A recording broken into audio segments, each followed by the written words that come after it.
Hello, I'm Alan Titchmarsh and you're watching I'mAnUrbanFarmer.com.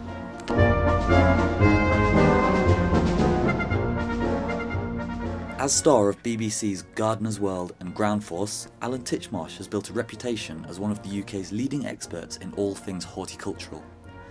As a part-time Londoner himself, he understands the problems encountered by those of us in the city trying to grow our own vegetables, salads and fruits.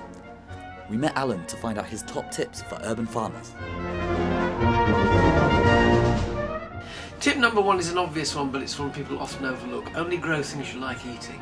There's a great temptation when you go and look at all these racks of seeds that you think, oh, I'll have that and that and that. You get loads and loads, and half of them you can actually enjoy eating. So if you're impatient, grow quick growing things like salads, lettuces, spring onions, radishes, all grow quite fast, and they need to grow fast to be tender.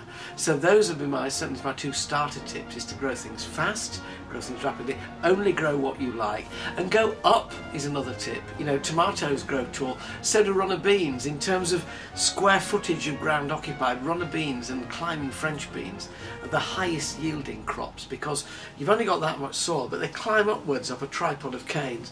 They'll crop right the way from July through to the frost in September if you keep picking them. And that is the next tip really, is to pick regularly. Pick stuff while it's young and tender. Don't wait until it gets big and fat and old and woody, because that way it won't taste very good. The important thing is, however small your space, there is always something you can fit in. There are window boxes, there are large pots, tubs, containers, growing bags, anything like that. And if you've got a tiny, tiny spot, the secret is to cram a lot in, is to garden intensively if you like.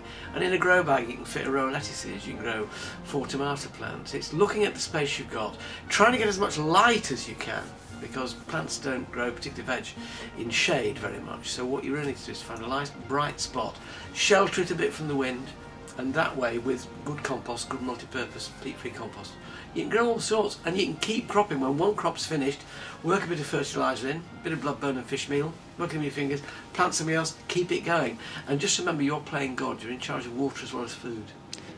In next week's video, reflecting on the horse meat scandal, Alan discusses the more serious issue of where our food comes from. I hope people have become more and more aware of what they eat now, and sadly less trusting of what they eat. But that's important, because by being slightly less trusting, it leads them towards making greater inquiries about the food they're eating, being more responsible about what they choose to eat, and also, I hope, valuing farmers and growers who produce it.